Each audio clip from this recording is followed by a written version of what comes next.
Howdy, folks, and welcome to another day in the Milky Way. Tonight, the dogs are howling. I'm with my co-host, David Null, Hawkeye Two Feathers. He's a talker. He's a talker. Greetings and blessings to our dear friends who come and visit us every Tuesday, and some of you watch us in between.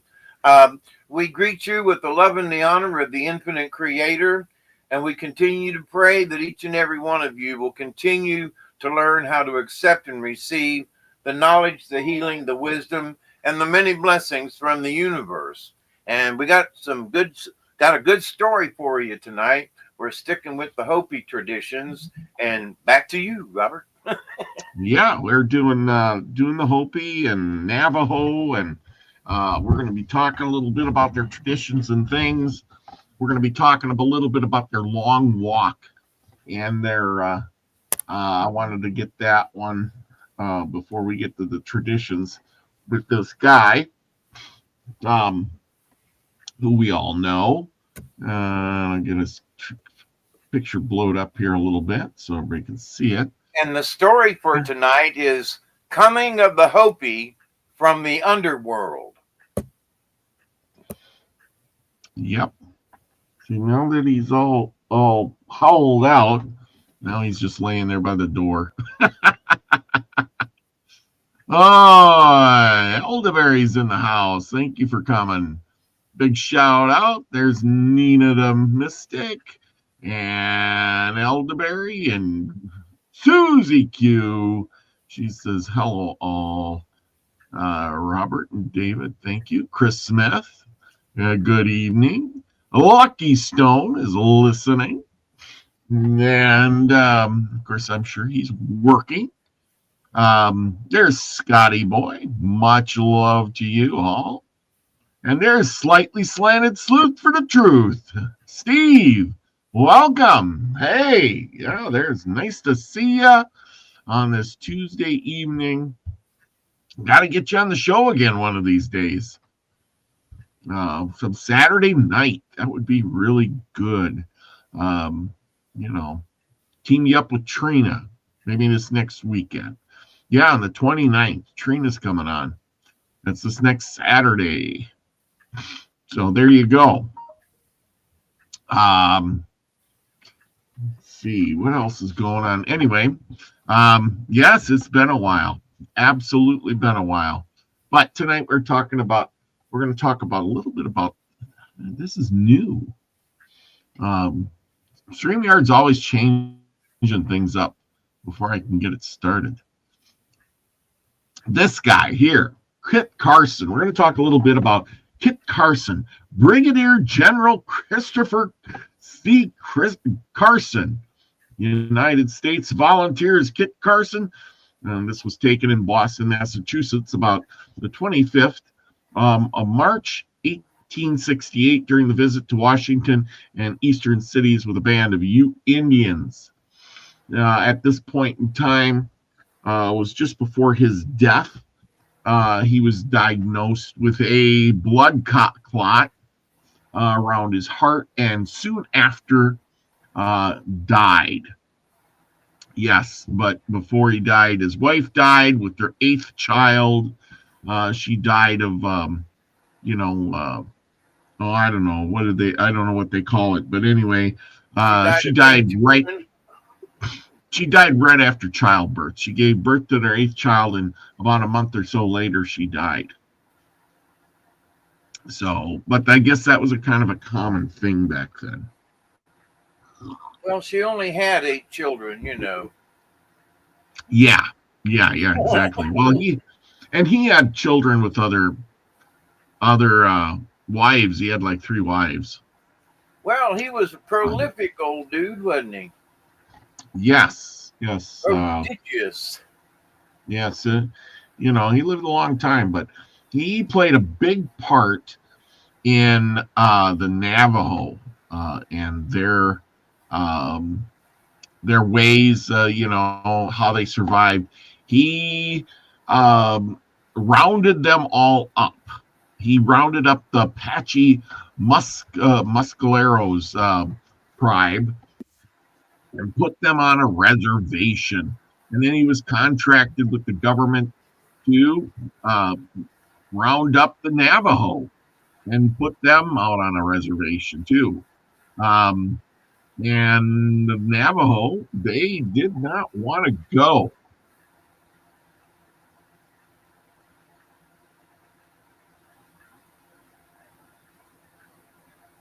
I can't hear you.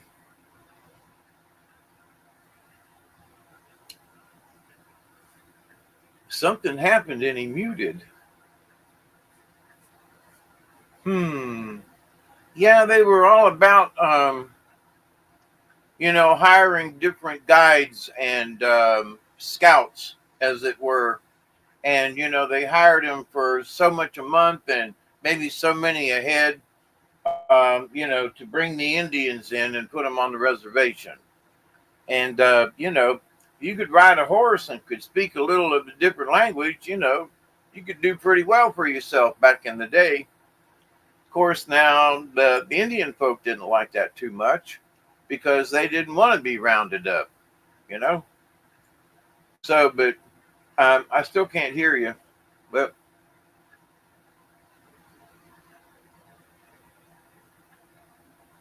so I'll keep yapping in the meantime.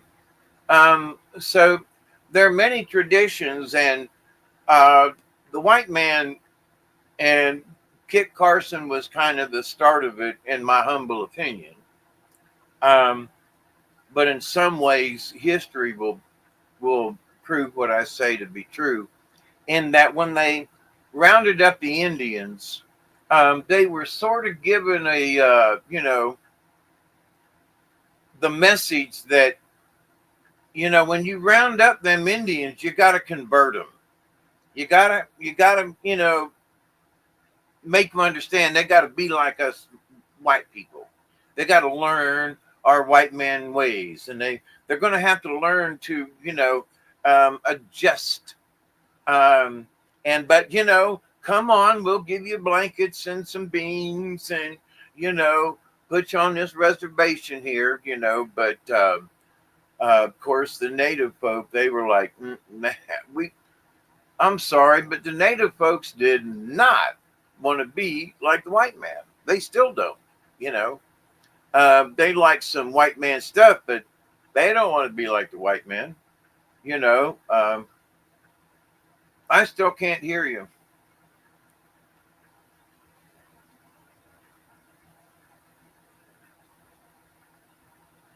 I guess y'all can hear me. I'll keep on going.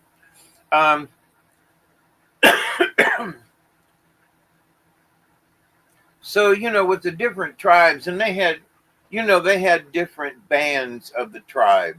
And so with the tribes, what you don't learn from the white man is that the tribe had their warriors, and they didn't want to go to the reservation. And if you ever watch some of those old Westerns, there's the old and the young and the women and the children, they were like, we can't keep running through the mountains, we'd love to, but we're old and we're women and we're children, And so they were part of a tribe that would go on to the reservation and try to make everybody happy. But then there was the warrior band that stayed out aggravating stuff, Yeah. Oh, there you are. Can you hear me now? Yes. Good. Absolutely good. That's what I wanted to hear. Now I'm back. Could everybody still hear me? I can hear you. Okay. Let's see. We are gonna go to this part. Yeah, I got some good pictures for y'all to look at, as I always usually do. But anyway, if they would show up on time here.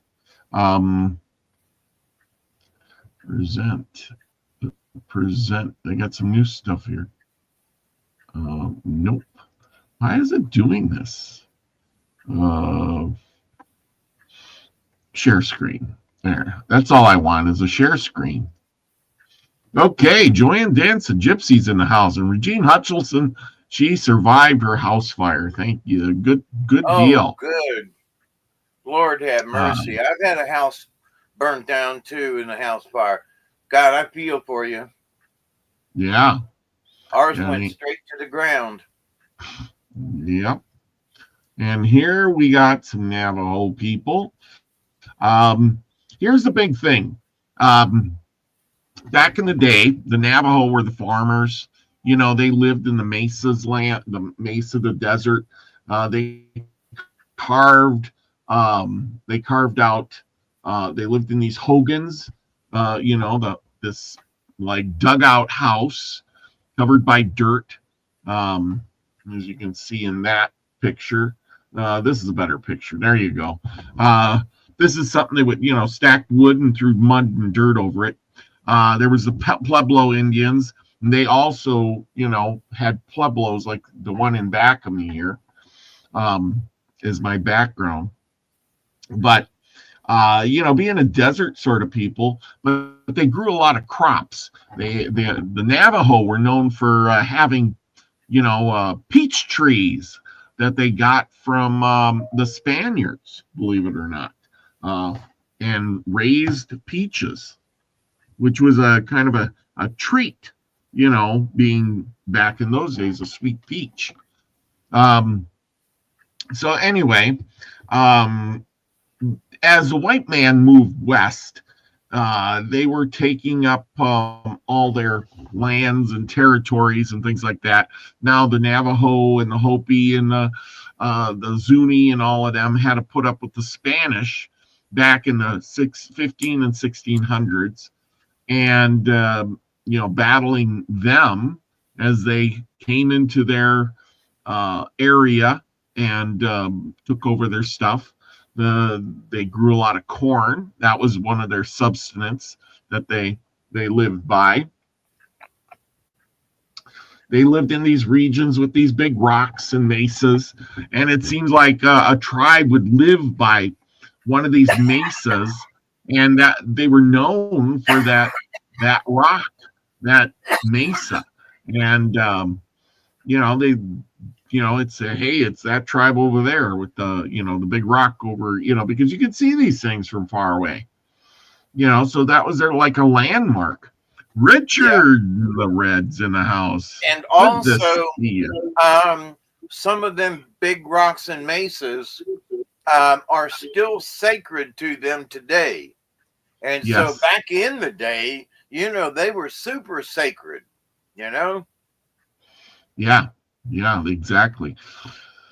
Well, anyway, Kit Carson, was a mountain man. We'll just give a little bit. Kit Carson was a mountain man. He learned to speak multiple languages throughout the days, and now he was tasked by the government. Oh, that's um, to round up these natives, the Navajo. And reluctantly, he knew that they were, how should I say, they were better off being on a reservation. I think he knew that in the long run, this would be the only way they could survive, because the government had it out for them to literally be exterminated. We never want to hear that, but that was the government's plan, um, to exterminate them. Richard And Red says looks like a giant torn tree stump. Yep, a lot of people think those are tree stumps. They some of do. them, yes. And believe it or not, some of the most staunch in some of those arguments about getting rid of the red man were preachers and Christian people, because they saw the red man as such a savage. And so it Yeah, wasn't until some of them met the Indians and worked with them a little bit that they went, you know what, you're not such a savage. You kind of live off the land, but the folks on the East Coast had heard all these stories, and the only ones were the savages, and and there was some truth to that, but they Yep. never heard the stories of the white man butchering the Indians. So, but Yes. in that, then, but so there were a lot of Christian men and preachers that would stand on the pulpit on Sundays and, we must rid ourselves of the red man. I mean, they really did that. Oh yeah. No, I totally agree with that. And I no mean, offense to the black folk, but the red man was really prosecuted. oh yeah, definitely. Uh, you know, and that's so true. That's so true. Um, and it was all because of the way they lived. I mean, the way they pictured them one way, and then became propaganda. And then the stories were because you don't want to say something bad about the white man. They were just poor women and children, and men going out there to build themselves a home, and you know they're just gonna fence off a little chunk of land and call it their own. Yeah. Well, that's great, but the natives were there first, and then the white man comes along, and I hate to say it, but we're pretty wasteful. We come Yep. out there, we shoot all the animals, we cut down all the trees, we plow up all the ground, we fence it off, we put our animals out there, we call it our own, and then say, hey, I'm here, I've been developing this land. And the Indians are like, but we just live. We just live on the land. And it's all of our land. It belongs to everybody, not just you. We live in harmony with nature. And I think today we're looking back at things and we're realizing that we've really polluted nature pretty good. We polluted nature, we manipulated nature, we're killing ourselves by plastics in everything, Yep. and we're using there's some things we do, but most people don't realize excuse me, the chemicals that we use. Where does this go when you flush the toilet? When you put something down the drain, it's like, oh, that's bad, put it down the drain. Well, where does that go? Not my house. That's What right. happens to your garbage when you put it out by the side of the road and the garbage man comes along and picks it up? Yeah, bye garbage. Right. Yep. And this Regine says the beautiful photo of it, this is Arizona. Yeah, this is Monument Valley here. Yes, Chris Smith is right. Land belongs to no one, belongs to everyone and no one, all at the same time. Yeah. Um, The Mother Earth cannot be owned. That's right. That's absolutely right. Can I And bring up something here that I don't know whether it's appropriate or not, but where you were talking about earlier about moving in and taking over and putting them on reservations and stuff, and the what came to mind was the value of the Indian. And so yes, the white man literally had books that listed, the value of people. yeah, A white man is worth 100%. A backwoods southerner is only worth 75%, and he's a little more if he can read. A black man is only worth 1/3, and a black woman, depending on if she's mulatto, whether she can work in the house or not, she's less than 1/3, and the chillins is whatever you can get for them. So I mean, and only white men had the vote until what, the 1930s, or I mean, goodness gracious. So these folks today yeah, who are complaining about things. You have no idea what it was like in the old days. And Oh, I I mean, I know. less than 100 years ago. So, I mean, it hasn't been that long ago, with our young country. But so the natives are still frowned upon, and the natives had no value because they felt that they couldn't be trained, they couldn't be Yeah, faithful. Where the black folk could be beaten into submission, and they had proven it, and they had records. So a black man, even though he was only worth a third, he was still worth more than a native person. So anyway, I just had to put that in there, and I didn't know where to interject it. But yeah, that all of the no, people back then a had a value, because they were buying and selling slaves, and there were times when white people would show up and they'd sell them too. So, or Spanish. So it wasn't just black people that were bought and sold. yeah, yeah, no, I right there with you. Yeah, so that's the whole thing, the value of a man. And if you're not the right color, the right religion, the right everything, you degrade pretty fast, So with that in mind, the natives didn't really stand up to much. And of course, there was a lot of them out there, and the white man's coming along and it's taking their land. And, back to the Kit Carson thing, this was back in the right after during the Civil War. In about 1863, the people are going out there to settle west, and they're going out there to shoot the buffalo, and they're, invading the land. And the government says, hey, we want you to go out there and round up all of you. Well, he didn't realize it, but there was a lot more Navajo than he expected. And I don't think the government realized it either. No, they didn't know. No.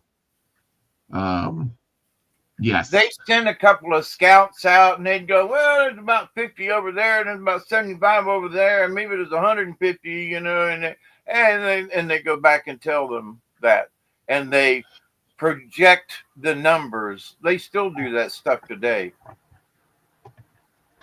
Project the numbers. Well, the thing was when they projected that the Navajo would come to the fort or whatever, they told Kit Carson that they were going to promise all these people food, water, shelter. We're going to help you out, blah blah blah. And I don't think they were prepared for that many people. I think they maybe thought they were going to get 150 people. You know what I mean? No. And they were like, where did all these people? There's 1,000 people here. Yeah. But the thing was, there was 20,000 of these guys. So what happened is, he went out there. He was tasked by the U.S. Army under General James Carleton to subdue and relocate the Navajo people to Bosque Redondo, a desolate reservation in eastern New Mexico, which is not exactly where they're from. You know what I mean? Because they're up by the Four Corners region, which is more up by Colorado area, a little more. Anyway, the U.S. government sought to control the Navajo and their lands, and they, because they want to expand. Carson, he didn't really want to do it, but he realized, like I said, that being on a reservation was probably their only choice. Either that, he was going to, they were going to go out there and they were going to exterminate them. So the U.S. government said, you go round them up, or we're declaring war on the Navajo, and we're going to go out there and just wipe them out. So Carson, he decided, okay, I'm going to go do it. And he went out there and tried to round them up. They didn't want to go. He searched and searched and searched. Nothing happened for quite a long time.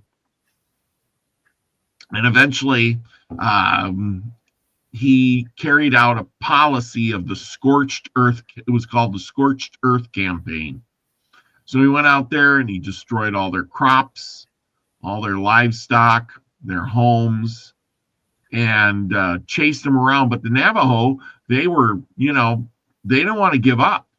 They went round and round and round for about a year, hiding, letting them destroy the crops and things like that. And eventually, after they didn't have anything, they were literally starving to death, and they pretty much gave up. They started coming in and giving up in 1864.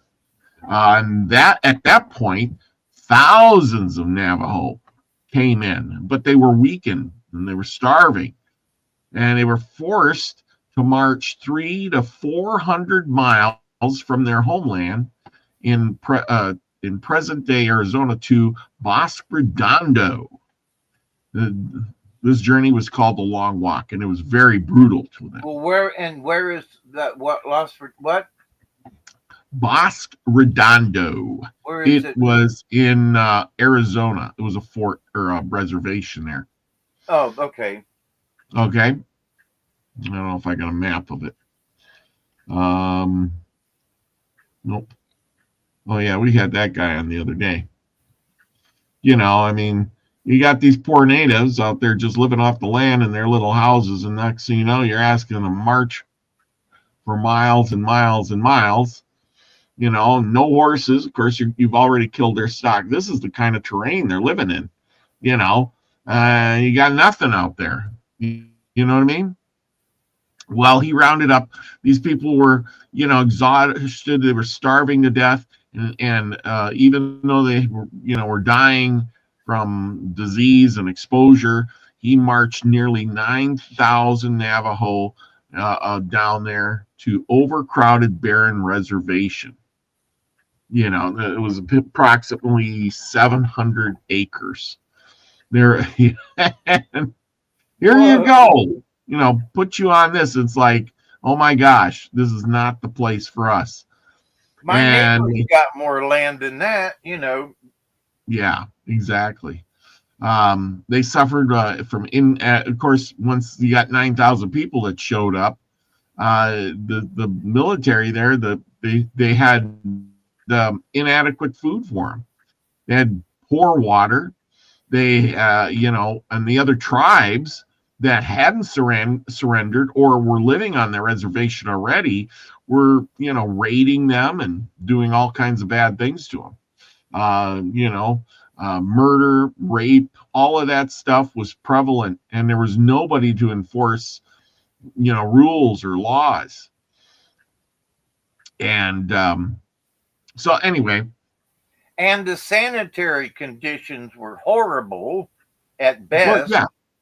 Yes, exactly. So, I mean, throw that in there, with the stench and the flies and diseases. So it was not a pretty sight. Yeah, exactly. I'd want to get off the res too, I'd be like, I ain't staying in this crap hole. Nuh-uh. But well, yeah, no, I totally agree with that. And so, here are these proud native peoples who have been subjected to marching and basically being slaves and having all of their rights taken away. And now they think that they have, been subjected to the worst of worst. And now they got to live on 700 acres with nasty conditions. I mean, holy crumb. Yeah. So anyway. Yeah, well, and the thing is once they got there, they were forced to live with their longtime enemies, the Muscalero Apache, who had already been rounded up, and they were, which it was a conflict. You got your, people that you're fighting against, your native enemy, and and then there you are. Well, this is 1863, 64. The Scorcher policy, he went in there and cut down all their peach trees, he cut down all their corn, burnt it, their houses, everything, and then packed them all up and moved them, many miles away. But eventually, now, many years later, just after, Kit Carson died, he kept saying this is not good for him. We got to figure something else out. But they had to survive on this reservation for quite a number of years. But there was a treaty of 1868, which was a victory for the Navajo. After failed U.S. policies and all that other stuff, the Navajo leaders, including this guy named Barbaro Cedio, I don't know, they negotiated with the U.S. government for their release. The Treaty of 1868 allowed the Navajo to return to their homeland, making them one of the few Native American groups able to reclaim their ancestral land through diplomacy. But the Long Walk remains one of painful chapters in Navajo history, symbolizing the cruelty of the U.S. expansion. But back in the day, that was a huge thing. In 1868, they're still fighting the natives, the Comanche still were fighting. The Apache were still fighting. All the Plains Indians were still fighting in 1868. You remember the Custer didn't even have his battle till 1876. So that was, many years later. So for these people to get a reservation in their native land was a big win for them. Of course, if there was this, the Monument Valley land, there's nothing there. So I suppose the government's saying, well, nobody wants to settle there, and if we can get the Indians to go there, they'll settle down, they'll be happy and stay the heck out of our way, and nobody wants that land anyway. You know what I mean? Yep. Yeah, but the natives knew what to do with the land. They carved out canals and things like that. And you can see their buildings and houses in the background, the pueblos that they make. Mud brick houses kind of deal, piled up on top, one on top of the other. They live kind of bleak and barrenly, nothing fancy. And a lot of them to this day live that way yet. They weave a lot of clothes or blankets and cloth, through weaving. Of course, they raise sheep, wool, everybody's seen a Navajo blanket. If you haven't seen a Navajo blanket, my God, you know what I mean? Yep. So anyway, let's see what else I got here. So, like I said, nothing fancy here. Fort Defiance, yes, this was one of the Fort Defiance. Back in the day here, 1873. Ooh, Fort Defiance. Like, that doesn't even look much like a fort, but there you go. Can I interject something here? Yeah, go ahead. Before it gets away from me, talking about them collecting the Indians and putting them on the res. Earlier, a few years earlier, during Andrew Jackson presidency, they had the Indian Removal Act. Yeah. And so they took all the Indians, east of the Mississippi River and moved them. So at that time, though, it was early 1800s, right? They didn't know too much about the Indians way out west, right? They figured they'd No, move they didn't.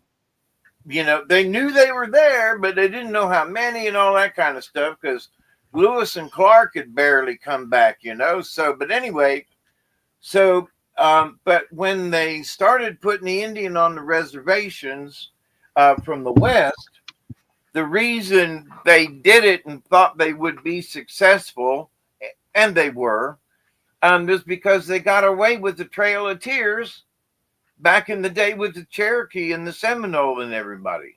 See? So they had set a precedence. You know what I mean?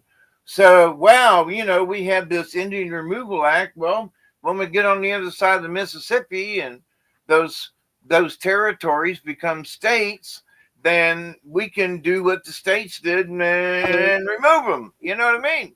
So the white man and the government had this in mind because they, like I said, they'd already, got away with the Trail of Tears and stuff.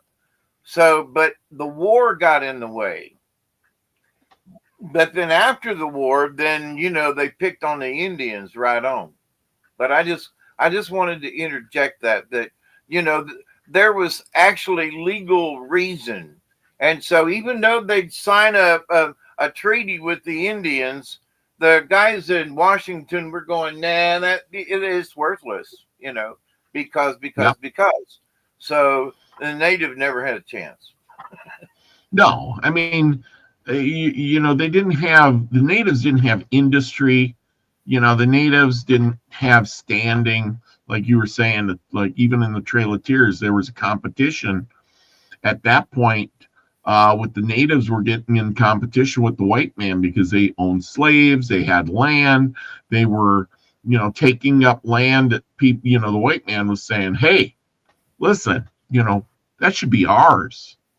And they're on this land and we need room, and let's put them over there. And so the government carved out a section in Oklahoma and said, this is going to be the Indian land way out here on the, the western side of the Mississippi. It'll be a long, long time before we get there. And you know what? And it's because we conquered you. Yeah. That's their excuse. Well, and I heard someone here the last few days make that same statement. Why should we give the Native Americans any of their land back? Well, because they used to actually live there for thousands of years. And oh no, you can't give their land back because there's a big argument about some of the treaty land in Oklahoma. And they want their treaty land back. And Oklahoma, the state of Oklahoma is like, well, but with the treaties, it means that half of Oklahoma belongs to the Indian and is subject to native law. Whoops. So any, Congress or anything that they do within, or the governor has no control over the eastern portion of the state of Oklahoma. But so that this lady was shaking her finger going, the reason we have this land is because we conquered you. I was just like, oh, I mean, I was just shocked. And a white lady at that, we conquered you. Well, it just tells you the mentality that, it isn't, remember how we talked about how it hasn't been really that long? I think a few weeks ago we were talking about that, how it really hasn't been so long that we've, most people haven't forgotten. It's just like you live in the South, the people down there still think of the Civil War. Yeah, we still have statues of Civil War veterans, around the courthouses down here in the South, Yeah, but is there a divide between the North and South? Like people saying, well, that's a damn Yankee, kind of Well, thing. there are some still dang Yankees down here. The Well, but that Northerners moved down here and they think they can take over these Southern ways. And some of these Southern ways are, they're really deep, you know? well, but that's what I'm saying is, and then of course, if you go to Oklahoma, you got the people who moved in the the late 1800s or whatever, because they had taken that land from the natives and gave it to them. They set up a ranch, and now their family's been there for 100 years on that land. And then you got the natives saying, oh, this was our land, give it back to us. And this person's probably saying, we conquered you, we've been here for 150 years, you're not getting my farm or ranch. No way am I giving that up. You know what I'm saying? Yeah, It's not gonna. and then in the early 20s and 30s, when during the Great Dust Bowl, they lost tons of topsoil from Oklahoma and Yeah. Kansas, those areas out there. So I mean, that was a mess. People talk about climate change. Holy mackerel! We have no idea what that was like. Some of us have experienced, fires and smoke that lingers and travels and stuff. This was dust, and it was Yeah. everywhere, everywhere, and it got into everything. So, but anyway, No, I totally agree. I totally agree. Well, but that's the thing, so they're moving the natives around all over the place. And this is where things go badly because, you get a little chunk of land, here's your reservation, and then they put your neighbor who you used to have hundreds of miles in between, and they put him next door. And, well, he's my enemy. And now they're fighting. And then, of course, the government comes in and says, well, we got a good deal for you. We're going to all give you, since there ain't many of you, and we gave you tracts of land that are hundreds of thousands of acres, and you ain't using it all, we're going to give each one of you 160 acres, and you make the best of it. It's more than enough for any one man. And, of course, this is where things go badly. And the next thing you know, the natives are all moved on 160-acre lands. And of course, the hunting and the fishing and the whatever they did, isn't there because this is how they're living. They live like this. And then they go hunting and they don't raise cows. They don't, raise these things. They grow a little bit of corn and, whatever. You know what I mean? It's just not beans and squash. Yeah. Let's see. Okay, we can see some of this. How the Comanches, were here, the Cheyenne, and then the Navajo were all out here, and then they moved them to New Mexico, and Oklahoma is over here, so they're moving them to this. So here's the Navajo lands. They move them out of here and move them into southern Mexico over here, which is next to the Comanches and the Apaches, and they're moving these people over to Oklahoma.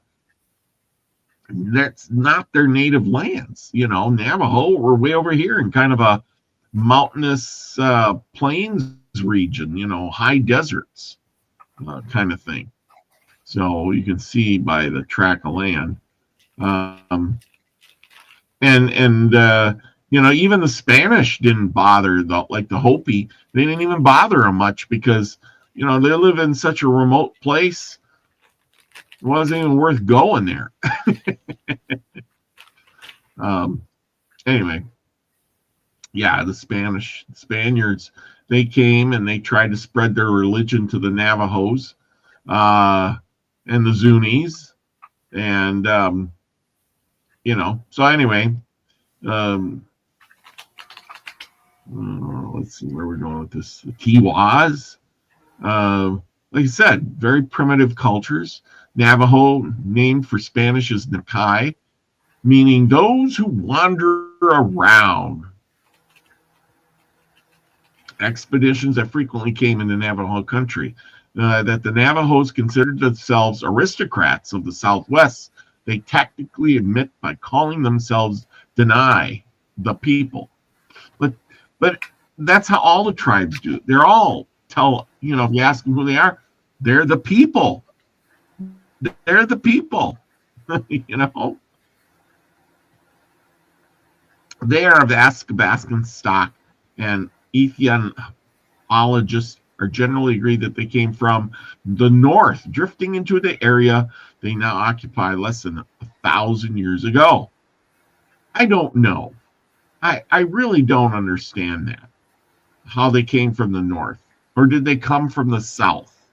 Like the Hopi said, they came from the south. Or was it they did come from the north, and the Hopi came from the south? I don't know. Either way, they settled in New Mexico and eastern Arizona, and some from Utah and Colorado. So anyway, they've been living in that area for thousands of years. Let's see here. Navajo legends in general bear out superstition that they came from the north, except one very picturesque one, which tells that the people came from the south, bringing their four sacred plants: tobacco, corn, and squash, and beans. See, now that makes more sense, because we know that, in Mexico, they had corn. They raised corn, squash, and beans. And it seems to me that it all came from the south and moved its way north. You know what I mean? Let me back up that bus. About 1,000. Okay, go ahead.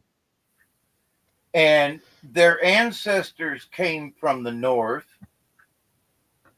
originally.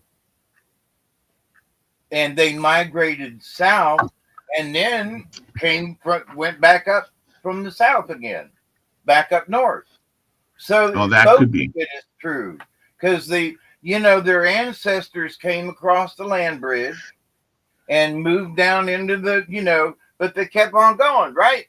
So then, because it was warmer, and they could probably grow stuff better back in those days. And so now, they migrated back north, and that's where they came from.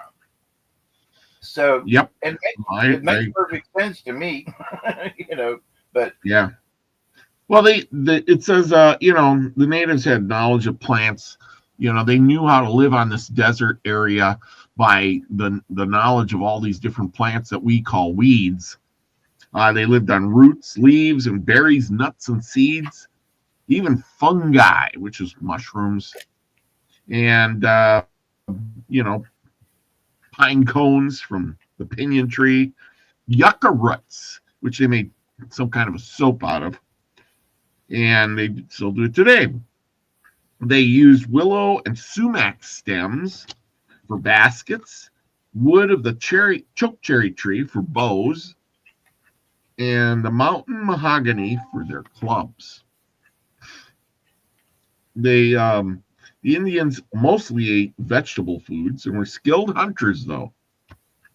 Of course, they had deer and antelope, sheep, mountain sheep. They hunted the Great Plains for buffalo. Of course, most all Indians did that. They fought wars. It was generally for defense, rather than to gain plunder, because they weren't that kind of a people. These were more of let's see, let's skip over that one. You can see them weaving their blankets. I'm glad I got all these pictures. Listen to this one I found. Let me remind something in this. Not all the same plants grow in the same areas. So the farther south you go, you've got some plants that grow. The farther north you go, them southern plants won't grow, and vice versa. Oh, yeah. So the fact that they knew the basics, but if they moved north, they still had to learn a whole new section of plants. Yes. from Oh, I totally agree. Well, similarities, that's what, and they got cactus in both places, but there were new plants that they had to learn. So, but anyway, I just want to point that out. I'm just, yeah. Oh, I totally agree. I think that's why they were in certain areas, because that's where those things grew. So here's one. Now, if all women had to do this, no women would get married today. So when a native woman wanted to get married, cornmeal was so they had to do work. So it was so fundamental was cornmeal to the diet of Pueblos that before marriage, a Hopi girl had to spend 4 days grinding in the household of her betrothed to show that she was qualified to be his wife.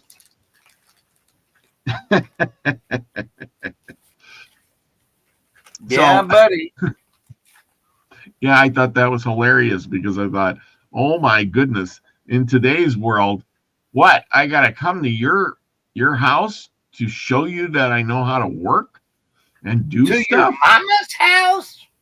Yeah. Oh my goodness gracious me. Oh my. Today, oh boy. They ground the corn up into flour and they could make a wide range of dishes, up to 30 different kinds of things. They would boil the corn, they would do all kinds of they would grind it on a flat stone, they made cornmeal batter, they made a thing called hominy. They could be made into pancakes, and later known as tortillas. So sometime if you have a tortilla, the original tortilla was the corn kernels were soaked in a solution of wood ashes. I did not know that. And the shell till the shells fell off, and a starchy interior swelled up. The swollen kernels, called hominy, could be ground up and made into pancakes. After the Spaniards came, these pancakes would be known as tortillas. So now you know where the original tortilla came from.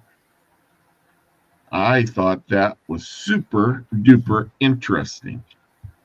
And Um, the Southerners had flour and cornmeal, but they made something similar and they called them hoe cakes. oh, okay, cool.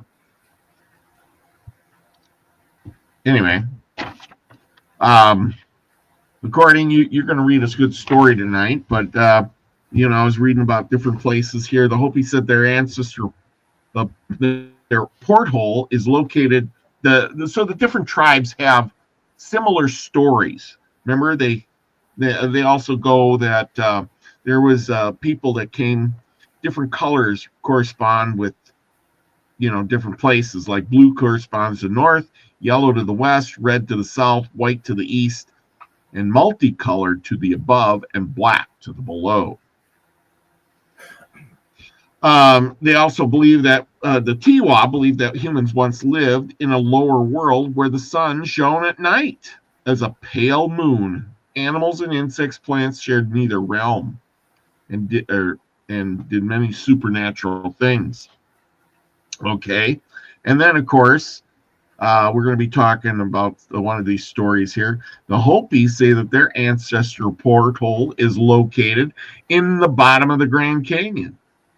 And the Christian people variously cite a pit or deep caves to the north as their place of emergence. According to the Pueblo belief, the Kachinas taught the newly emerged humans how to farm and hunt and organize society and preserve good relationships with all the forces of the cosmos. The Kachinas then migrated away from the Sapu, and then they could not remain in so sacred a place, although all individuals would return to the porthole after death, passing back through it to reach the underworld again. So it just reminds me of how they're talking about portholes, and all I keep thinking is, this is like a Stargate thing or something. You know what I mean? But as we talked about it once before, Wait. Not pork portholes. Portholes are on a ship. Yeah. They're portholes. Yes. Yes. Portals. Exactly. Yeah, Okay. you gotta. It's one word, not portholes. Just Okay. But that's the thing. They came. These people are talking about the different places they came. They all came up, through one of these, and and one's in the Grand Canyon, and one's in a cave, deep caves to the north, or whatever. So, where did they come from? They're all saying they came from the underneath and they came up.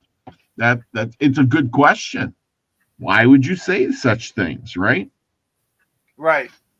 And also, as I'm sitting here listening and observation, in Germany and France, places over there, the underworld was always a bad place. Yes. Anything that come out of the underworld was devils and demons. But to the native folks, they came out of the ground. Yeah, they came out. So it wasn't And this. then- There wasn't this evilness attached to the underground in the Americas. That because you go over to Europe and there's like it ain't nothing but devils and demons and underground. Oh my God, the devil's down there. Okay, I'm done. Well, no, I agree. I agree. The Christian religion has sold it out as they got to have the spirit above, the God is above, and the devil's below. So they got to have their good and their bad. And the Indians, the natives, as I was reading here earlier, didn't believe any of that. There was like, it doesn't matter who you are, we're all going back to the same place. There is no heaven or hell. It's all a heaven. It's all one place. This is just a stopping point. And I kind of like that idea because, we're all the Christian religion. We're all going to be one with the creative, Yeah, exactly. And really simple. There, who's to judge me, and that's the thing. And, throw me in a pit. Well, God says he loves you so much, but yet he's going to throw you in a pit of hell to burn for eternity because, you screwed up a little bit. Well, then he didn't really love you too much. He sounds like a, kid with a jealous spell. You know how that is. I'm going to hate you forever if you don't give me that thing. It's almost like, you're being caught by your enemy. Wait a minute, I thought you were on my side. No, I'm going to torture your ass. Like Job, going to kill off your family, get rid of all your livestock, burn your house down. And so, how do you like me now? Yeah. Well, exactly. And there's too much of that. I mean, a real true creator would not do that. He'd be like, okay, I don't care what you do as long as you do something, and say, just do. I mean, obviously, you're not going to hurt me. I'm the creator. I created everything. If that's the case, I'm a more powerful being than you. You are like, a little kid, and I'm the adult. And yet we think, with all our knowledge and everything, that we're, this unbelievable being with so much intellect and smarts. I mean, come on, we're only here for a little while, and in the big picture of things, we can barely read and write, barely do math. We can barely do any of these things. Most of us can barely go to work and complete our job task every day, without stumbling or falling or going, I don't know what I'm doing. I just do that. I just go there and push the button every day, and there you go. I get paid. You want to hear some wisdom after 72 years? Yes, yes. Why are we here? Why am I here? To experience, to live life and experience life. That's why we're here. Well, what do Yeah, you mean? Because we're here to experience and to live life. That includes absolutely. everything. Go out and live life. Go out and experience. Yeah. And that's exactly good or bad you're experiencing. I mean, that doesn't mean you should go out and do horrible, rotten things. I'm just Right. saying I is mean, no matter what choices you make, there's a you're morality to it. yeah, but it's just the point that you're doing something. What about those guys who just go out and pray every day and they do nothing with their life, and after years and years and years, that's all it. What did you accomplish? Well, I prayed every day that I would be a better person, and I waited for God to come down and make me a better person. Well, you did nothing. You did nothing. But wait. There are some orders, because I looked into this 60 years ago, that they spend a lot of their time praying, but they're praying for the world. They're not praying for themselves. They are Yeah, nothing more than the vessel of the prayer. yeah, So they're praying for mankind. They're praying that the evil will leave. I mean, but they usually have something. Almost all of them is at least in the Christian monasteries. Almost all of them, they have gardens and things. They have businesses. You have to do something. Now you can be quiet and pray while you're working. And yeah, so what it used to be ain't what it is now.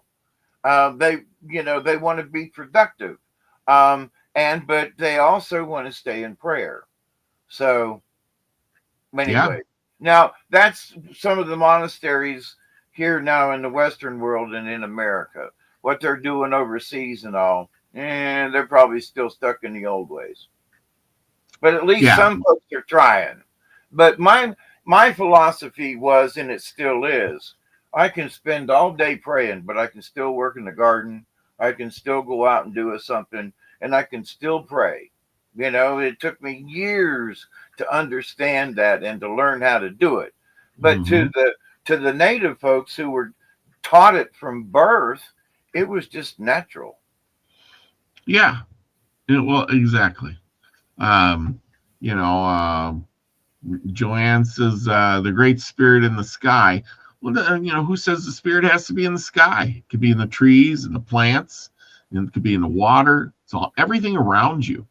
In You the know, earth, Mother the earth, Earth. Mother Earth. Yep, powerful being Mother Earth is. Uh, you know, and that's the whole thing. People think, oh, the spirit's got to be up there, because it's up above us. Well, that's just one opinion, It's you just one know. direction. There Yeah, are 6 directions: north, south, east, and west, up and down. that's right. And we have yet to find the inner space too, because I think there's more. Because in my opinion, there's no empty space. Whenever there's space, um, something will come to fill it. Put it that way, right? Yep. There's no void area because it's just like land. You got empty land. Something's going to come there and build a house or plant some trees or a garden. Empty land brings somebody to say, hey, what can I do with that empty land? Well, but So, also, as far as that goes, it's like, so if you look at the universe like the ocean, um, yep, there aren't big holes in the ocean. nope, Like you're going along and then, wait, ooh, there's a big ball of something in the middle of the ocean, but out in space, it's, so there's everything. It's filled in between things. Yeah.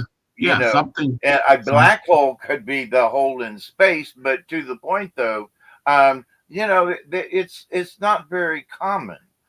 Everything is all glued together with that quantum goo, Yeah, exactly. And what you may think is empty space is probably filled up with stuff. Like they say, oh, that's just a barren spot of ground. But when you start digging up, there's worms in there, there's bacteria in there, there's little ants that live there. There's, all of these things in what you may think is empty ground, but it's somebody's home, be it the bugs or something, lives there. Tiny little spiders. I mean, it's just, yep. Yeah. But we look at it and go, it's just, see, that's our how do you want to say this? I want to say it nicely, but our narrow-mindedness. Yes, a very narrow-minded way to look at things. Yeah, because we're thinking of it as there's nothing there, but there's tons of stuff there. And the more you have there, the more that collects there. Like you go into a forest. Oh, it's just these trees. No, it's the whole communities that live in the trees and on the trees and in the ground and under the ground and and in the bark of the tree. And the tree supports squirrels and it supports birds, and the birds are eating the nuts and the berries, and the squirrels are eating the nuts and the berries, and other animals come in and eat those animals, and now you got a whole ecosystem. Yep, and there are even animals that migrate through that don't live there and stay there. They just pass through going north or south, and so it supports all kinds of life. But a human, especially us white guys, we'll walk through there and go, well, this place is pretty empty, just a few dang trees, that's it, and keep on walking. And that part of the forest is looking at us saying, yep, see ya, get out of here. Thank you, but don't stay long. So there you go. Please don't pollute, right? Take your garbage with you. Pack it in, pack it out. So with that, absolutely. With that, I think we have a story, good story coming up. And it's all yours now. Well, give me a second. I got to switch screens and all. So, well, thank you everybody for listening about the Navajo. We'll get into it a little more next week as things progress with the Navajo and the Hopi and stuff like that. But we're gonna talk about one of those stories about the Hopi come from the underworld. Now, remember, the Hopi aren't the only ones that talk about coming from the underworld. And if you know other native tribes that come to the underworld, leave me a message in the comments below. And I think it was the Pueblo, right? Yeah, the Pueblo, the Zunis, all of those tribes that in that area believe that they came out of the ground. So why do they believe they came out of the ground? Is there other tribes out there that came out of the ground? So it's a good question. How many? Anyway. So ask Google. Yeah, I should. How many tribes came from underground? I think there's a tribe up in Canada too that I think their ancestors came from under the ground. I met some folks at a Christian retreat just south of Nashville, Tennessee, and there were these folks from a tribe up there in Canada, and they were absolutely wonderful people. Tall, they were like 6'3", and that was a short one. Wow! But they're the ones that also lived in one of those wiki-ups to where in the wintertime the snow was so high that they had to climb out the smoke hole to get in and Yeah. out of their place, And I said, well, you do that with your ancestors. So she goes, no, I just did it last winter, And I was like, holy moly. But anyway, so Okay, so I typed it in, and here's what it says. It says the Hopi, the Zuni, the Navajo, just as we were talking, the Mandan tribe of the Great Plains, the Pawnee, uh, the Ute, the Cherokee, the Apache, all say they emerged. Their myths and legends that they emerge from the ground. Huh? How about that? So we'll just have to really get into that a little more. But there you go. There you go, everybody. A little bit of so Cherokee legend also refers to an underground world where the first people lived before coming to the surface through a cave. The Apache believed that they emerged from the underground world and were guided to the surface by a spiritual protector, a white painted woman, or the changing woman. The Ute, you don't hear much about the Ute. Ute people have legends about emerging from inside the earth, guided by spiritual beings to the rightful place in the world. The Pawnee, we don't hear much about them. The Pawnee have a tradition that says their ancestors lived underground and were held to the surface by the Tirwa, a creator god. This emergence is tied to their relationship with the stars and the cosmic order. The Mandan tribe of the Great Plains has its creation story in which half of their people once lived underground. Some of them emerged to the surface, but forgot to return for the rest. The myth describes an entrance to the underground world located at the Missouri River. There you go. How about that one? And us darn white people, we just think we were created out of a lump of clay. Why? Who's the stupid one? But so they came from out of the ground, but then who made them in the ground? I don't know. I know, but I mean, so okay, you came from there, but then who made you and where'd you live and So, but that's Journey to the Center of the Earth. And,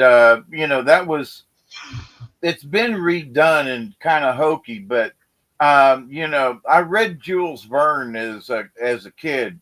And, Journey to the Center of the Earth was like, whoa, dude, and since I'd been in some caves and I've always been a spelunker, the journey and the going in and so it really intrigued me, and so I'm curious as whether or not Jules Verne had conversations with some Indians.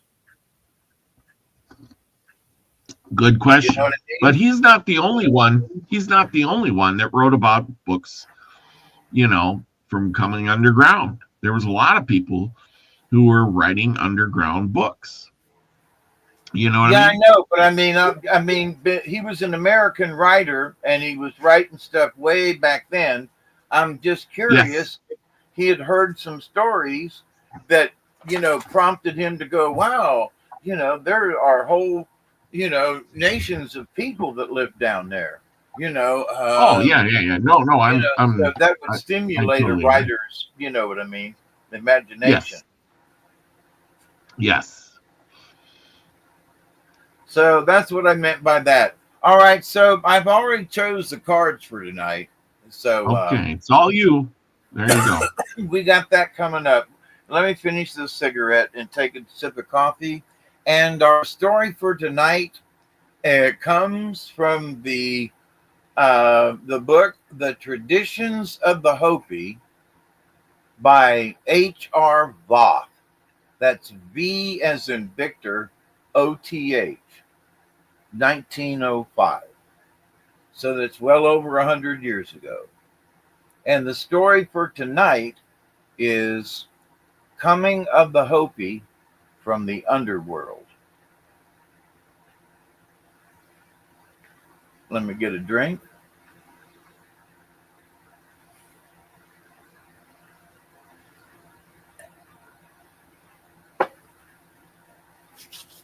Okay. Coming of the Hopi from the Underworld. A long time ago, the people were living below. There were a great many of them, but they were often quarreling with one another. Some of them were very much depraved. They abused the women and the maidens, and that led to very many contentions.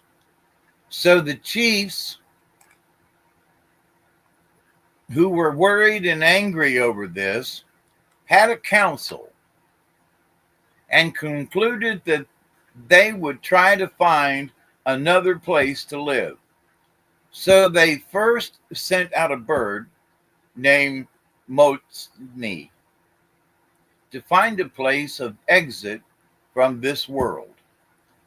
He flew up high but was too weak and returned without having been successful.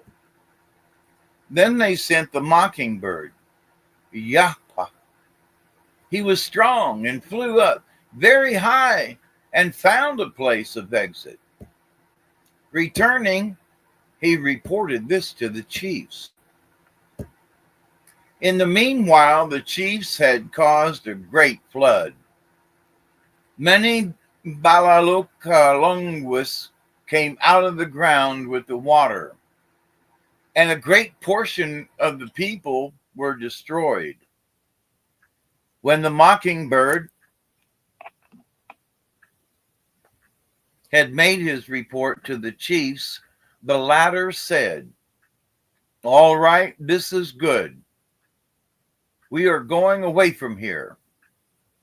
Then they announced through the crier that in 4 days they would leave, and that the women should prepare some food. And after they had eaten on the 4th day, they would all assemble at the place right under the opening which the mockingbird had found. This was done.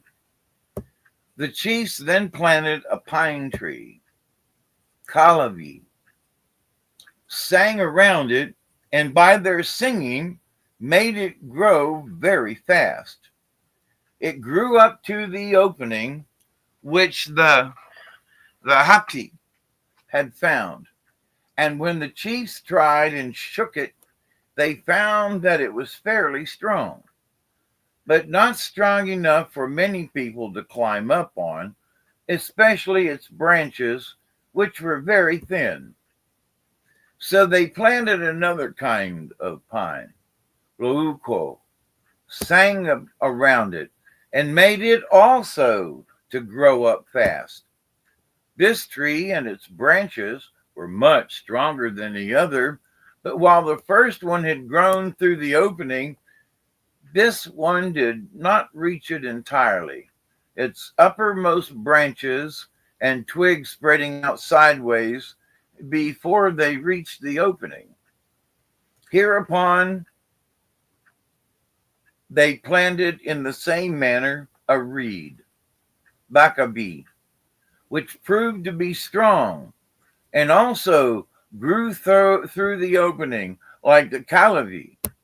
Finally, they planted a sunflower, Akawayu, and as it was moist where they planted it, it also grew up very fast and to a great size, its leaves also being very large. But the sunflower did not reach the opening. Its very large disc protruded downward before it reached the opening. The sunflower was covered with little thorns all over. Now they were done with this.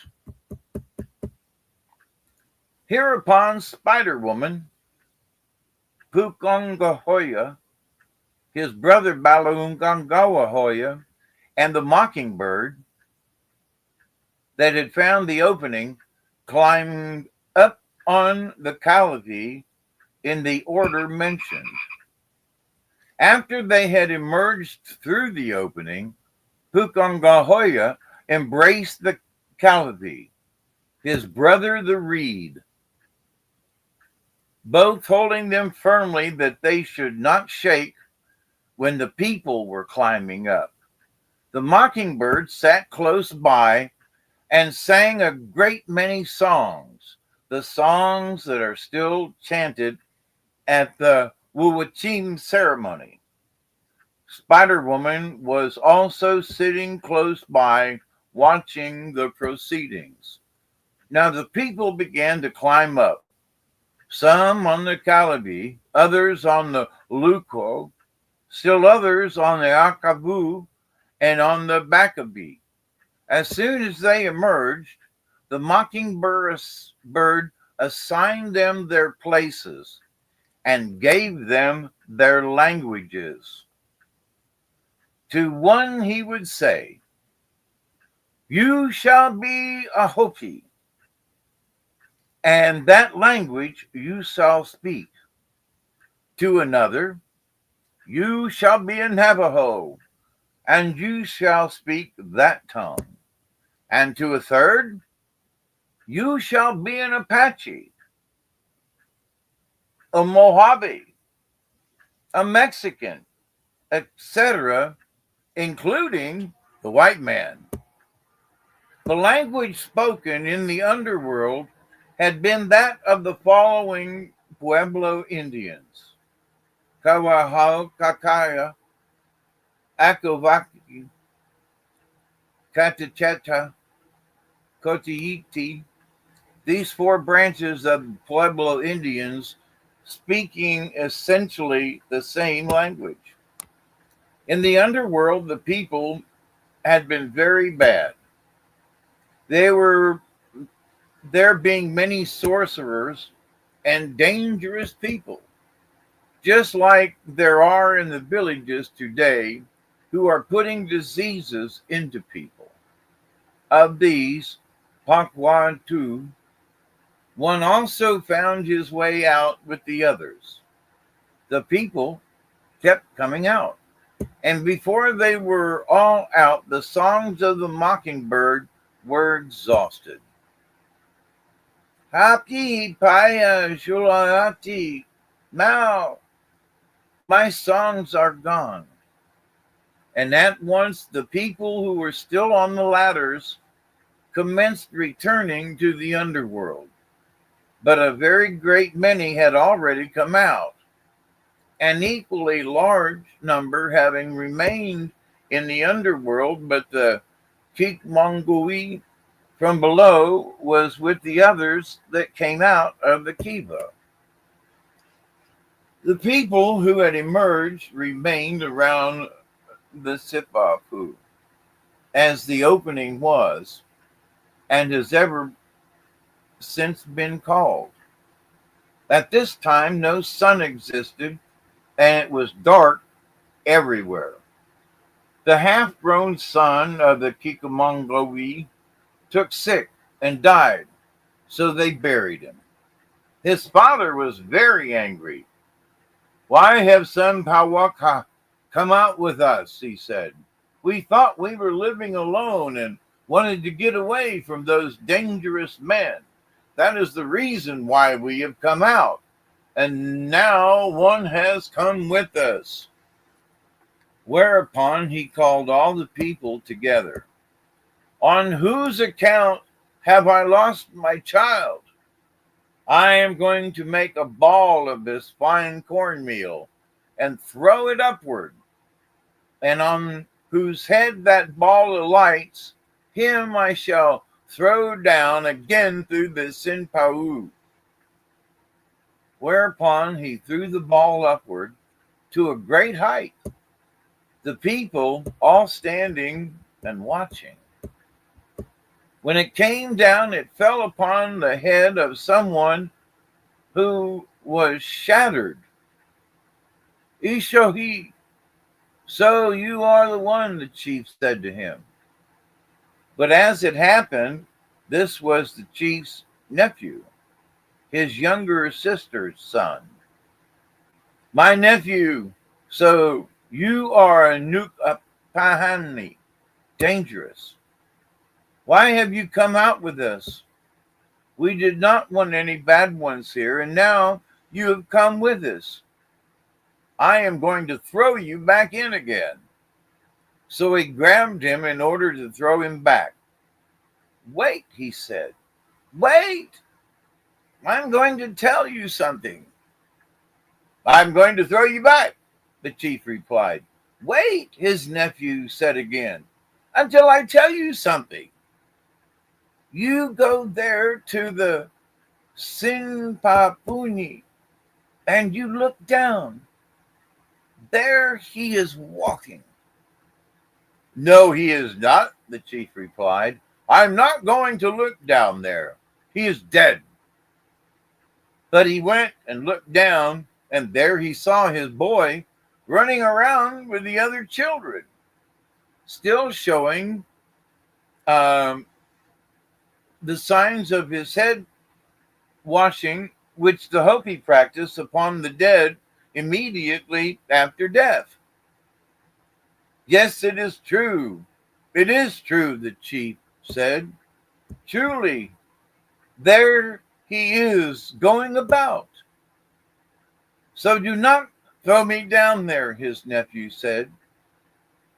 That is the way it will be. If anyone dies, he will go down there. Let me remain with you. I'm going to tell you some more.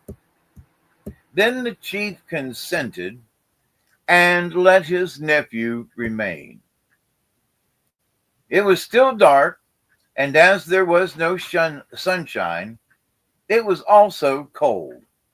And the people began to look for fire and for wood.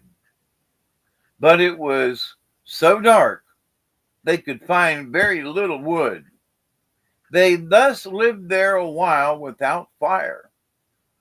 But all at once they saw a light in the distance, and the chief said, Someone go there and see about it. When they had still been in the lower world, they had occasionally heard footsteps of someone up above. So someone went in search of the light, but before he had reached it, he became tired and returned. Another was sent, and he got there. He found a field in which corn, watermelons, beans, etc. were planted. All around this field, a fire was burning, which was kept up by wood, and by which the ground was kept warm so that the plants could grow. The messenger found a very handsome man there. He had 4 strands of turquoise around his neck and very large turquoise ear pendants. In his face, he had 2 black lines running from the upper part of his nose to his cheeks and made with specular iron. By his side was standing his friend, a mask, which looked very ugly, with large open eye holes and a large mouth. So it was Skeleton, Masauwi, whom they had heard walking about from the other world. Who are you? The skeleton asked the messenger. Where do you come from? Yes, he replied, we have come from below, and it is cold here. We are freezing, and we have no fire. You go and tell your people, and then you all come here to me. So he returned, and the people asked him, Now, what have you found out? Have you found anybody? Yes, he said, I have found somebody, and he has a good crop there.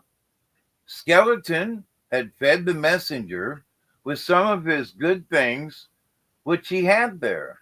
The people had not brought much food with them from below, and so they had not very much left.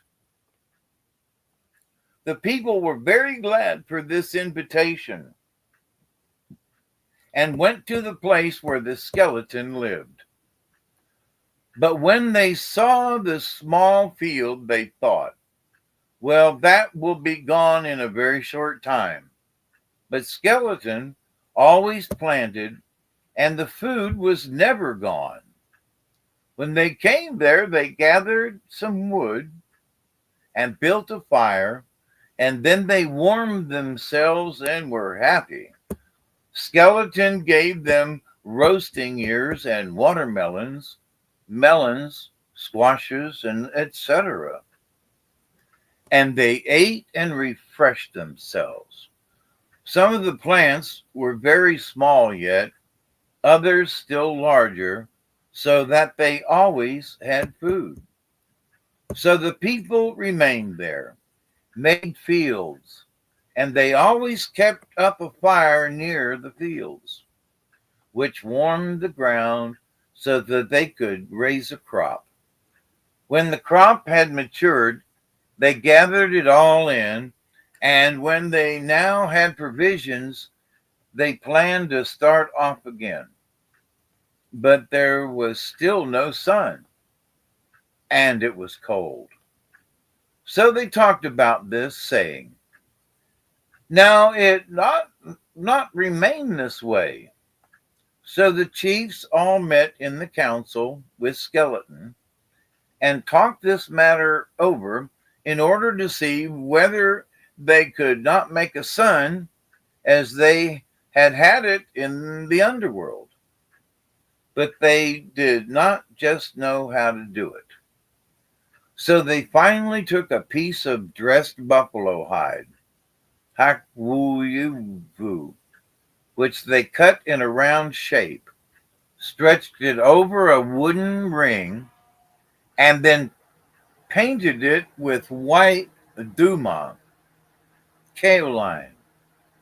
Then they pulverized some black paint, toho, with which they drew a picture of the moon around the edge of this disc, sprinkling the center of the disc with the same black color.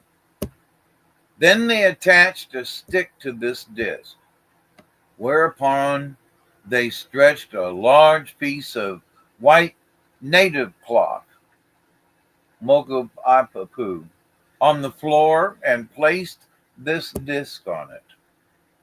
All these objects they had brought with them from the underworld. They then selected someone, the story does not say whom, and directed him to stand on this moon symbol, whereupon the chiefs took the cloth by its corners, swung it back and forth, and then threw it upward, where it continued swiftly flying eastward into the sky. So the people sat and watched. All at once they noticed that it became light in the east. Something was burning there as they thought. The light became brighter, and something came up in the east. It rose higher and higher, and where the people were, they became lighter and lighter. So now they could go about and they were happy. That turned out to be the moon and thought it was light. The light was only dim, and the people, when working in the fields, would still occasionally cut off their plants because they could not see very distinctively. And it was still cold, and the people were freezing, and they still had to keep the ground warm with fires. So the people were thinking about it. The chiefs again met in the council and said, Ishahof, it is better already It is light, but it is not quite good yet. It is still cold. Can we not make something better? They concluded that perhaps the buffalo skin was not good and that it was too cold. So they decided that this time they would take a piece of mokapu. They again cut out a round piece, stretched it over a ring, but this time painted it with oxide of copper, kakwa. They painted eyes and a mouth on the disc and decorated the forehead of was resembling painted eyes and a mouth on the disc and decorated the forehead of what this was to resemble in yellow, red, and other colors. They put a ring of corn husk around it, which were worked in a zigzag fashion. Around this they tied a tawahona, that is, a string of red horsehair.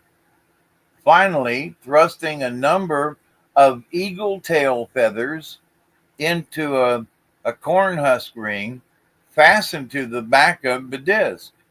In fact, they prepared a sun symbol as it is still worn on the back of the flute players in the flute ceremony. To the forehead of the face painted on the disc, they tied an abalone shell. Finally, the chief made nakawakwosis of the feathers of a small yellowish bird called irahoya, which resembles a flycatcher, but has some red hair on the top of the head. Of these nakawakwosis, the chief tied one to the point of each eagle tail feather on the sun symbol. They then placed this symbol on the white cloth again asked someone to stand on it, and as in the case of the moon, they swung the cloth with its contents into the air, where it kept twirling upward and upward and upwards towards the east. Soon they again saw a light rise in the east. It became brighter and brighter and warmer. That proved to be the sun, and it had not come up very high when the Hopi already felt its warmth. After the sun had been created and was rising day after day, the people were very happy because it was now warm and very light, so that they could attend to their work very well. The children were running around and playing. They were now thinking of moving on. They had a great many provisions by this time, and so the chiefs again met in a council to talk the matter over.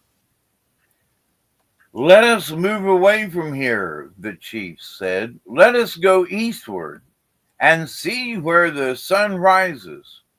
But let us not all go together. Let some take one route, others another, and others still further south. And then we shall see who arrives at the place where the sun rises first." So the people started. The white people took a southern route, the Hopi a more northern, and between them traveled what are now the Pueblo Indians of New Mexico. Often, certain parties would remain at a certain place, sometimes for several years. They would build houses and plant. Soon they became estranged from each other and would begin to attack and kill one another. The Castilians were especially bad and made wars on other people. When starting, the chiefs had agreed that as soon as one of the parties should reach the place where the sun rises, many stars would fall from the sky.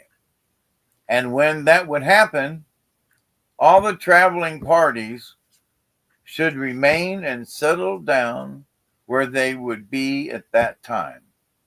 The white people, having taken a southern route, were more gifted than the other people.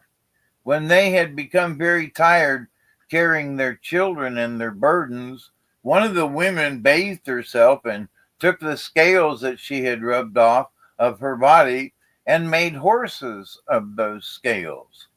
These horses they used after that for traveling, so they could proceed very much faster. In consequence of this, they arrived at the place where the sun rises before any of the other parties arrived there. And immediately many stars fell from the sky. Aha, the people said, who were still traveling. Someone has already arrived. Hereupon they settled down where they were.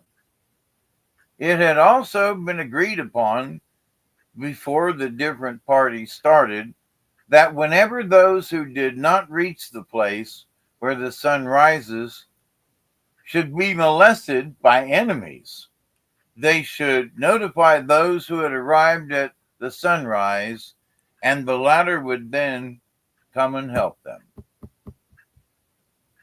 The end. Next week, Chapter 4, The Wanderings of the Hopi.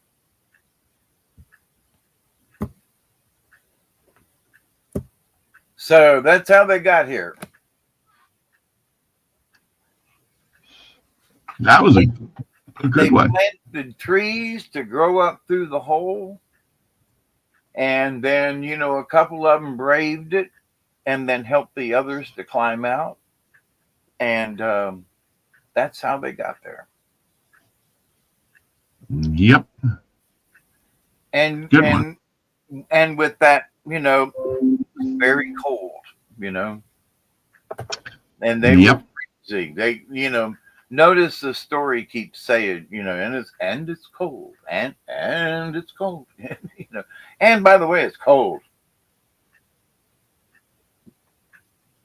But the first thing when the sun came up was to bring light, and the Hopi could feel the warmth already. So that's a good thing. Alrighty, then. So that's the story for tonight, my friends. I hope you enjoyed it.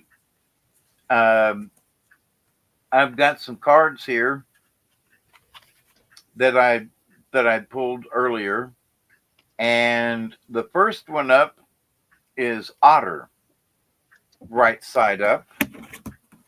The next one in line is rabbit, upside down. The third one in line is turtle, upside down. The fourth one in the list is badger, upside down. And the last one is porcupine, right side up. So that's what we got going here with the cards. Otter, and rabbit. I got them all tonight. Yeah. It says I got them all tonight without going back. I'm getting to be a one-handed typer. Okay, I got to find the book. Uh-oh. I spilled coffee all over. We got spilled the coffee last week. And I moved it with the book. So wait, hang on. Yep, no worries. I got it. Scotty boy, 1, 2, 3, 4, 5, 0. You're out. 5 strikes. You got nothing. Seeker got the turtle. Porcupine with it. Yeah. See, go with your first spot. This is like remote viewing. Yeah, we got a bunny rabbit, Chloe. Oh no, bunny rabbit, turtle, and badger. I will flip off. Who doesn't like cute little bunnies? I love bunnies.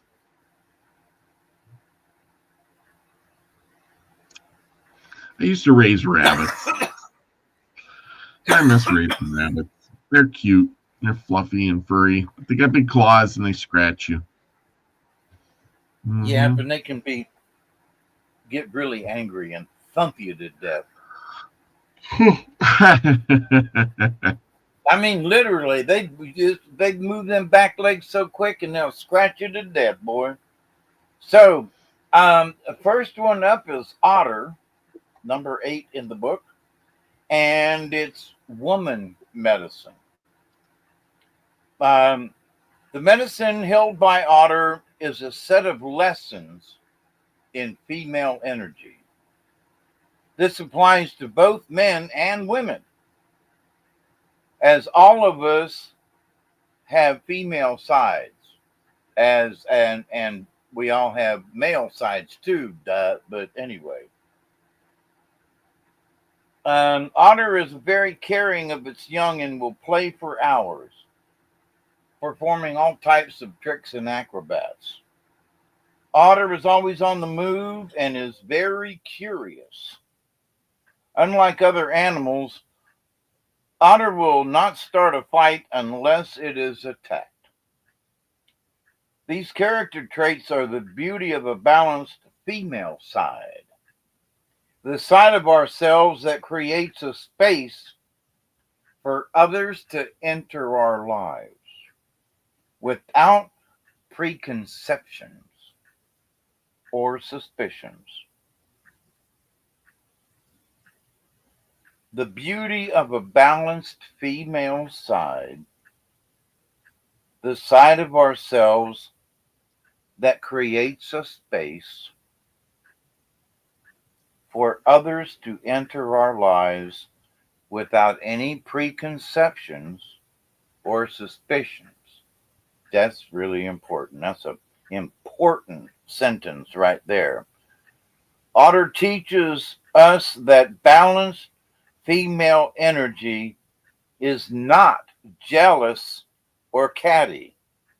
It is sisterhood, content to enjoy and share the good fortune of others.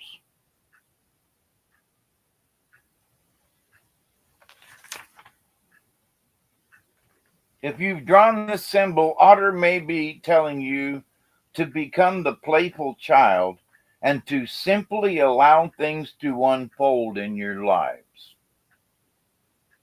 It may be time to stop your addiction to worrying. That's Otter's message. Rabbit is next in line, number 30, and the next 3 cards are upside down, which I was like, man, look at that. But that's happened before.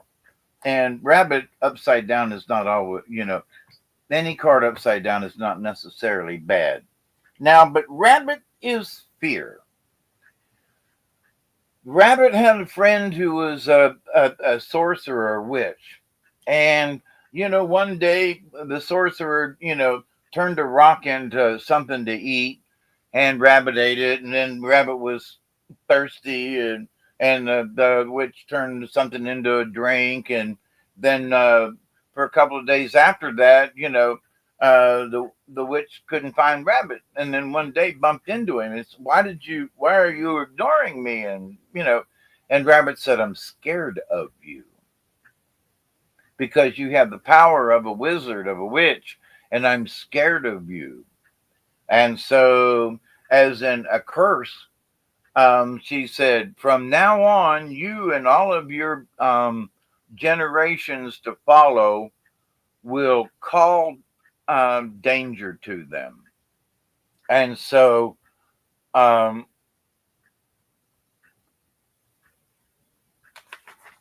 on, let me catch up. So now Rabbit is the fear caller. He goes out and shouts to the eagle, I am so afraid of you. Come and eat me. As the story shows, rabbit medicine people are so afraid of tragedy and illness, disaster, and being taken that they call those very fears to them to teach them lessons. Now that's the right side up. The paralyzed feeling, this is contrary. The paralyzed feeling which rabbit experiences when being stalked is rabbit in the contrary position. In other words, it's the deer in the headlight. If you have tried to resolve a situation in your life and are unable to, you may be feeling frozen in motion. This could indicate a time to wait for the forces of the universe to start moving again. Now, didn't Otter say that sometimes you just had to let things be? And so here's Rabbit, the fear caller, saying maybe you should kind of let things be, whatever that is. So that's an interesting. There is always a way out of any situation because the universal force does always move on. It is the way in which you handle problems that allows you to succeed. It is the way in which you handle problems. Okie dokie. So the next one up is Turtle upside down, number 10. So those two, the rabbit and the otter, are really close together in that. That's interesting. Make room for others in your life and quit being scared. Number 10.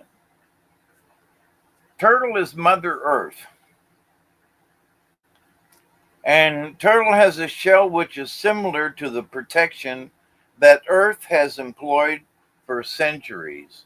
As her body has, Mother Earth's protection has come in the form of earth changes, new plant growth, the creation of new land, and climate alterations. Like Turtle, you also have shields to protect you. Now, Turtle upside down. Pulling the Turtle card in the reverse means that Mother Earth is calling you to reconnect in some way. If you have become flippant and forgotten to place waste in its proper place, she is calling you. If you have felt alone in your time of need, she is calling you. If you have been struggling financially or have little to eat, or if you have desired a child and see no pregnancy in the near future, she is your medicine. Use it. You are not alone, ever. You are a child of Earth. All acts of pleasure, joy, and abundance are given by Mother Earth. By the mother of the creative force, use her energy to aid you, and you will be healed enough to share this energy with others. The idea of a turtle helplessly trying to right itself on its back can also symbolize the contrary turtle. You are not a victim and you are not helpless, no matter how much it may seem like this is the case in your present situation. To right the ill-dignified turtle, you need only list the things you are grateful for. List the things you are grateful for. Allow others to enter in and quit being a scaredy cat and be grateful for those things. You make a list of the things you are grateful for. And from that grateful place in your heart, look for the abundance of the alternatives that Mother Earth gives you. That's some good medicine right there. and it don't taste bad. Number 29 is badger. Now we know badger is like, ooh, I went right to the page. How about that mess? Ooh. Badger is aggressiveness. Now, badger will just eat you alive if you meet it in the wild. But badger, in the sense of the animal kingdom, is the medicine of many powerful medicine women. Now, what did otter start out? And it's about the woman energy, right? So here's badger with more powerful medicine. For badger is also the keeper of the medicine tools and the medicine roots. Badger sees all the roots of Mother Earth. Here's Mother Earth again. Healing herbs hanging in the burrow home of the badger. These roots are key to aggressive healing. Okay. Badger medicine may also point to the aggressive healer who will have the courage to use unconventional means to exact a cure. Now, badger's upside down, so here we go. Here comes badger upside down and fuming.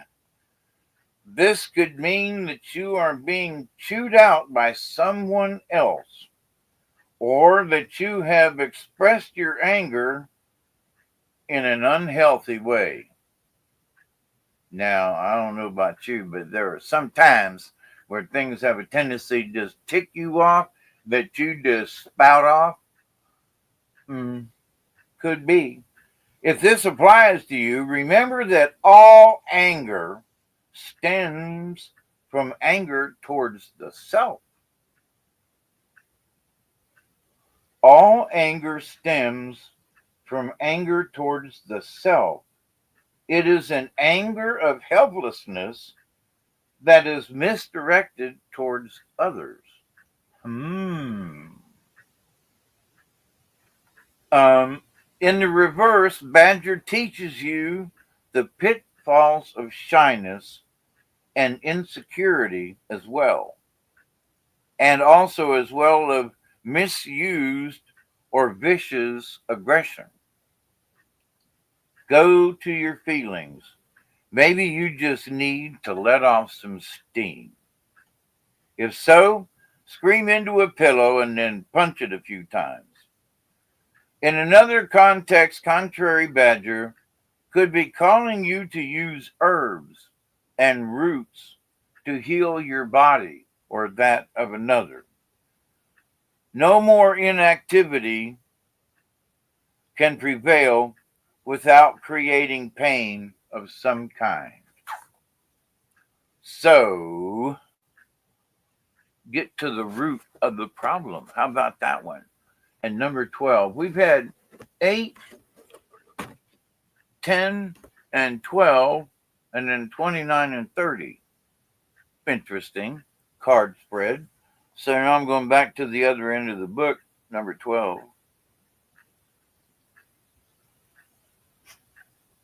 Porcupine is innocence, and it's right side up. In the south of the medicine wheel is a place of childlike innocence and humility. It is the home of playfulness. Now, the first card up tonight is otter, and otter is playfulness. Okay, and so we got playfulness on either end of this card spread tonight. Porcupine has many good qualities and a very powerful medicine. The power of faith and trust. The power of faith contains within it the ability to move mountains. The power of trust in life involves trusting that the Creator Spirit has a divine plan. The power, I've got to repeat this. The power of faith contains within it the ability to move mountains. The power of trust in life involves trusting that the Great Spirit has a divine plan. A lot of people forget that.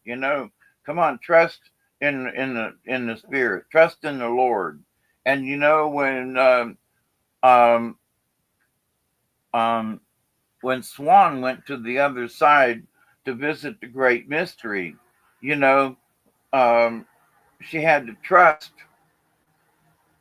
that what great Creator had in store for her, and she had to accept it. And when she did, she came out a beautiful swan. So if you were to observe porcupine, you would immediately notice its quills. These are only used when trust has been broken. Much like otter, see, here it is. Much like otter, porcupine is a gentle, loving creature and non-aggressive. When fear is not present, it is possible to feed a porcupine. Through understanding the basic nature of this animal, you may come to understand your own need for trust and faith. So that's interesting. We got otter, female energy, trust and faith, playfulness at the beginning. So, and rabbit is like telling you to quit being a scaredy cat. And uh-oh, I lost the screen.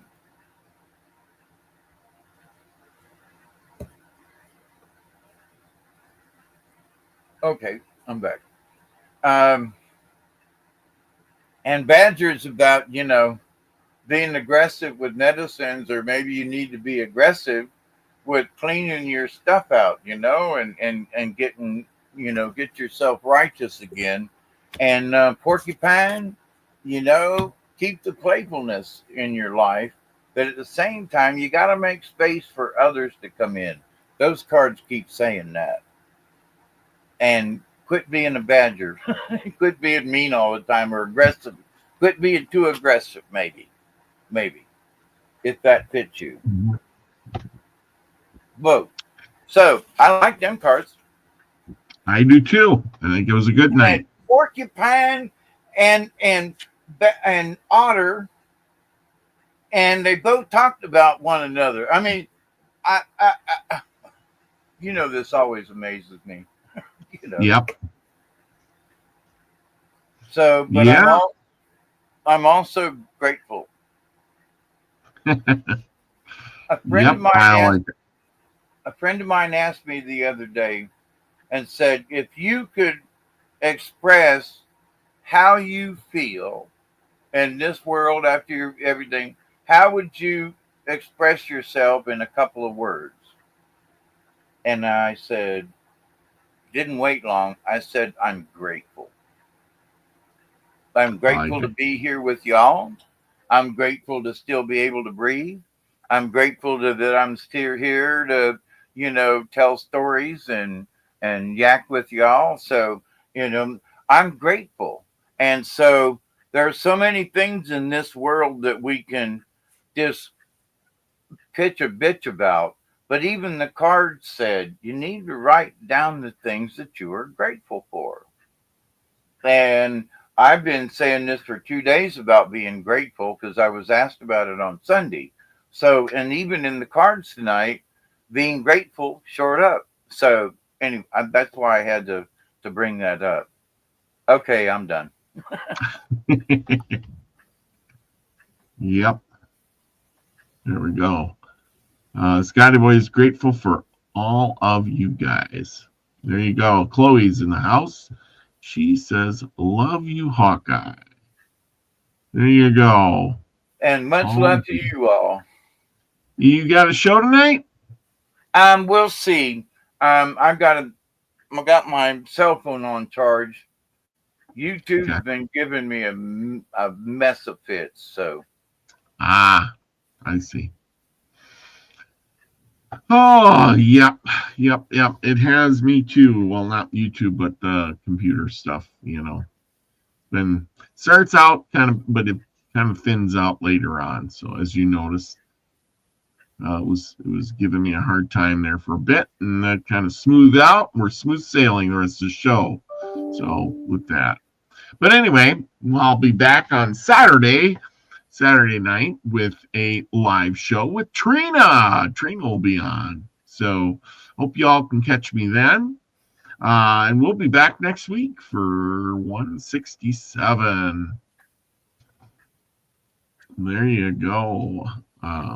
There's Lucky. Lucky says thanks. Thank you, everybody who joined us tonight. Lucky, Chloe, Scotty Boy, Big Dad Standing Tall, Secret Truth, Joanne Dancing Gypsy, everybody that was in the house. I hope I didn't miss anybody, but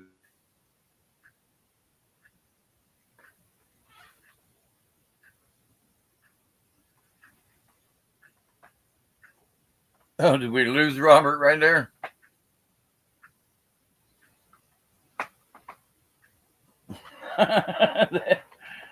Right to the end, right? We lose Robert. He was just saying how smooth everything was running. Yep, and then you freeze up. And then I freeze up. Let's see. So anyway, contrary and Henri, come on, Bob. You can treat us right. That's right. Just as I was speaking, right up to the end. Anyway, before it keeps going on, I'm going to say, well, it was good, and we're going to move on and join us sooner than later. So go out and do something nice for somebody else. Be nice to yourself, and remember the cards. Just have a little fun, and with that, be the frequency you want to receive, everyone. Love you all. Peace, everybody. Cheers.